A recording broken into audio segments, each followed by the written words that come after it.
chers compatriotes.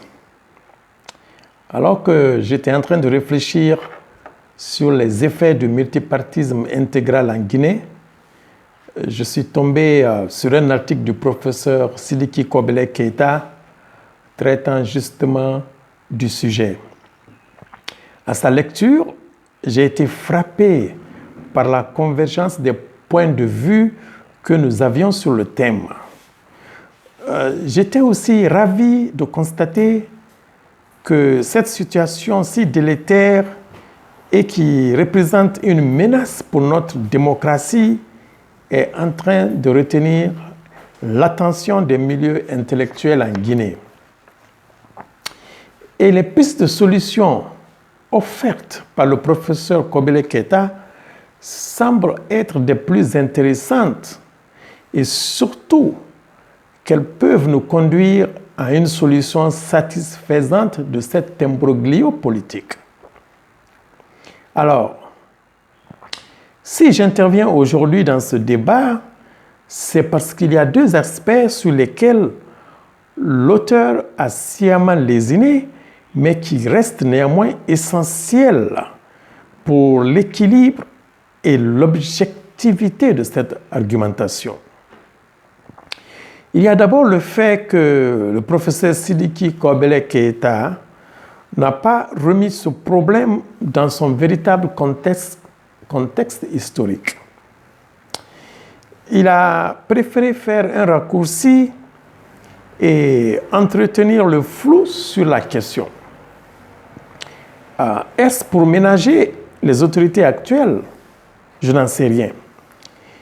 Mais quelles que soient ses motivations, le débat sur des questions d'une si grande importance ne doit pas être teinté par des considérations d'un autre ordre.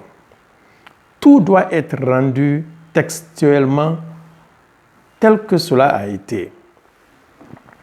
Ensuite, j'aurais voulu que le professeur Kobele Keita pousse son analyse jusqu'au bout de sa logique. Ce qu'il a omis de faire, car en proposant la réduction du nombre des partis politiques, on devrait pouvoir dire à quoi cela devrait nous mener et quelle est la finalité recherchée. Sinon, ce serait un travail sans fin. Ma première critique, donc, est relative au manque de perspective historique. Le professeur Sidiki Kobele Keita commence son exposé en disant que le multipartisme intégral a été imposé au peuple de Guinée le 23 septembre 1991.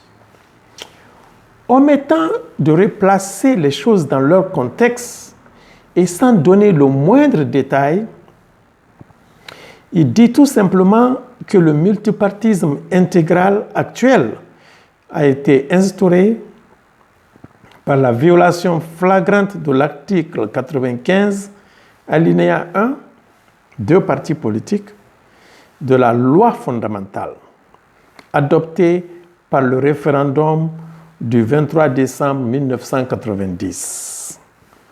Le professeur ne dit pas comment et par qui cela a été fait. Mais quand on met côte à côte ces deux affirmations, on est amené à penser que c'est le régime du général Lansana Conté qui a imposé le multipartisme intégral au peuple de Guinée en violation flagrante de la loi fondamentale. Mais les choses se sont passées bien différemment. Et cela, le professeur Kobele Keita aurait dû l'indiquer dans son texte au nom de la vérité historique.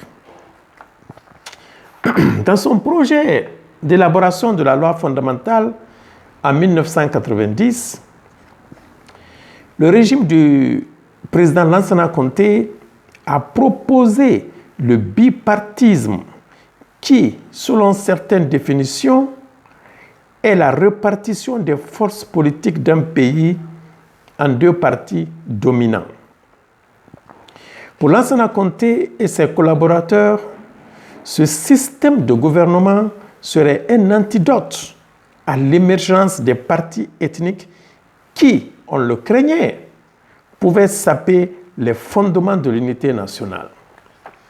C'est à juste titre, donc, que cette disposition fut inscrite dans la loi fondamentale au titre de l'article 95, alinéa 1. Et c'est dans cette perspective que les préparatifs allèrent bon train pour la création de deux partis politiques. Le Parti de l'Unité et du Progrès, PUP, censé représenter la mouvance présidentielle, et le Parti guinéen du Progrès, PGP, au sein duquel toutes les forces de l'opposition devaient se retrouver. Mais les leaders politiques de l'époque ne l'entendaient pas de cette oreille.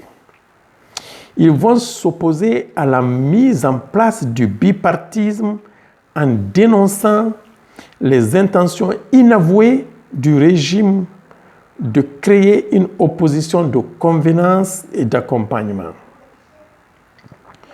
Tous les leaders politiques de l'opposition, Mahamadou, Siraju Diallo, Alpha Condé, Jean-Marie Doré, vont mener une campagne acharnée contre l'adoption du bipartisme. Pour eux, la seule voie à suivre était la mise en place du multipartisme intégral qui permettrait au système d'être plus ouvert, plus représentatif et plus démocratique. Aussi bien à l'intérieur qu'à l'extérieur du pays, ils défendront cette idée avec force et conviction. Et c'est dans ce cadre que nous-mêmes, nous décidâmes de battre le pavé pour faire triompher cette cause. Je me rappelle même avoir écrit à la Commission nationale chargée de l'élaboration de la loi fondamentale pour exprimer notre opposition et faire valoir notre point de vue. Devant cette forte pression, le gouvernement, soucieux de mener ce projet à terme, dut finalement céder et accéda aux demandes de l'opposition. C'est ainsi que le multipartisme intégral fut autorisé en Guinée par le général Lansana Conté le 23 septembre 1991. 30 ans après, le bilan qu'on en tire est très peu reluisant et voire même préoccupant. Dans son texte, le professeur Sidiki Kobele Keita fait lui-même l'amer constat. Il dit en substance, et je le cite, « Notre pays a aujourd'hui 163 partis politiques et 21 alliances agréées pour une population de 12 millions d'habitants. Ce sont dans leur grande majorité des faux partis, des partis de salon ou de 4x4 qui n'existent qu'à travers des prises de position intempestives et incohérentes de certains de leurs créateurs ou acheteurs qui s'autorisent à s'exprimer sur tous les problèmes qui assaillent notre peuple sans consulter même des cadres de leur parti. » Fin de citation. Voilà donc, chers compatriotes, ce à quoi nous sommes arrivés après 30 ans de multipartisme intégral. Et quand on sait que nombreux sont ces partis qui font recours au communautarisme pour se tailler un électorat, il y a lieu de s'inquiéter. C'est pourquoi, pour notre part, et au vu de la situation actuelle, nous ne pouvons exprimer qu'un profond regret pour le rôle que nous avons joué en soutenant un tel projet à l'époque. Et le multipartisme intégral, il faut le reconnaître, était une erreur. Et il est aujourd'hui à l'origine des nombreuses crises politiques qui affectent notre pays. Des crises qui deviennent de plus en plus aiguës durant les périodes électorales avec leur cycle de violence. Et pourtant, des sages, de grands intellectuels guinéens, hommes d'État, avaient tiré la sonnette d'alarme. Mais personne n'avait voulu écouter leurs sages conseils. L'un d'entre eux était l'homme d'État El Hadj Abdoulaye Gana Diallo, qui fut tour à tour grand syndicaliste, ambassadeur, secrétaire d'État et plusieurs fois ministre. Bref, l'un des plus illustres fils de Guinée. En 1992, il fit publier une tribune intitulée « La Guinée à l'heure des changements », dans laquelle il mettait en garde contre les dangers du multipartisme intégral et de la toute-puissance des chefs de parti. Dans un passage de cette tribune si prémonitoire, il écrit ceci, et je le cite. « Je suis convaincu que les sensibilités politiques guinéennes auront la sagesse et l'intelligence requises pour limiter volontairement le nombre de partis politiques au juste nécessaire pour l'exercice du jeu démocratique.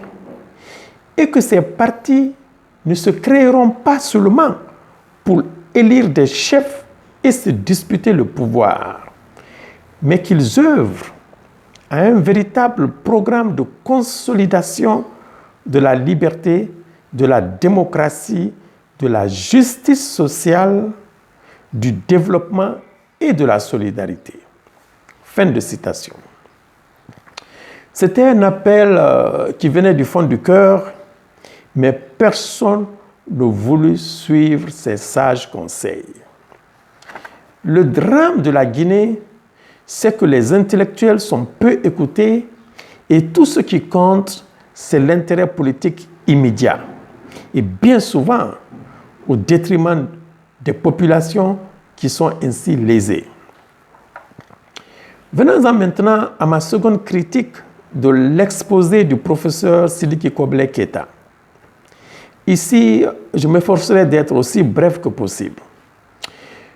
Pour remédier aux maux engendrés par le multipartisme intégral, le professeur Sidiki Kobele Keita propose la limitation du nombre de partis politiques. Selon le schéma qu'il envisage, il faudra changer le mode d'agrément des partis politiques. Et cela se fera en deux étapes. Premièrement, l'enregistrement provisoire.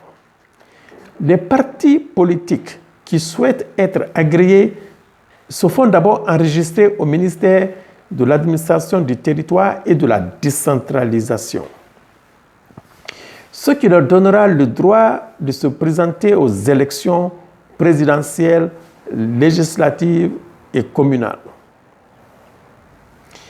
La deuxième étape, c'est au niveau de l'agrément. Seuls les partis candidats qui auront des députés ou des conseillers communaux à l'issue des deux formes de scrutin seront agréés durant les 5 ans de législature. Les formations politiques enregistrées qui n'auront ni députés ni conseillers municipaux seront purement et simplement dissoutes. Et le processus d'enregistrement reprendra 1 an avant les élections législatives. Et c'est là où j'ai quelques interrogations. S'il est vrai que ce processus va conduire à la limitation du nombre de partis politiques, il reste assez ouvert et répétitif. Et le professeur ne dit pas quel serait l'aboutissement final? Or, l'idéal serait de parvenir à la répartition de toutes les forces politiques entre deux grands partis pour répondre aux besoins exprimés par l'article 95, alinéa 1 de la loi fondamentale du 23 décembre 1990. Mais comment y arriver? C'est ce qui n'a pas été clairement défini. Peut-être que cette fois-ci encore, il faudra prendre conseil auprès de la République sœur du Nigeria pour comprendre parfaitement comment ils ont réussi à mettre en place leur système. On se rappelle qu'entre 1989 et 1990, des experts guinéens avaient effectué une mission d'étude au Nigeria pour cerner dans les détails tous les aspects de la mise en place du bipartisme dans ce pays. Il n'y a aucun complexe à cela. Et le gouvernement du général Lansana Conté l'avait compris très tôt. D'ailleurs, le Nigeria lui-même avait bénéficié de l'assistance soutenue des États-Unis d'Amérique pour mettre en place ce système. Ils avaient été accompagnés d'un bout à l'autre. Et il n'est donc point étonnant que leur modèle soit aujourd'hui une référence en Afrique. Les Américains, il faut le dire, ont voulu offrir la même assistance à la Guinée en donnant des conseils, en faisant des recommandations et en organisant des ateliers. Ils s'employèrent à travailler étroitement avec les hautes autorités de l'époque, comme le ministre de l'Intérieur, Alcine René Gomez. Mais les propositions et recommandations qui sortirent de ces différentes consultations ne furent pas du goût des opposants qui les jugèrent assez contraignantes. Pour eux, les conditions pour l'obtention de l'agrément et d'opération des partis politiques devraient être allégées et ne souffrir d'aucune restriction. Après des mois d'intenses batailles politiques, ils eurent finalement gain de cause lorsque le président Lansana Conté accéda à leur demande et rendit la création d'un parti politique en Guinée aussi facile que mettre une lettre à la poste.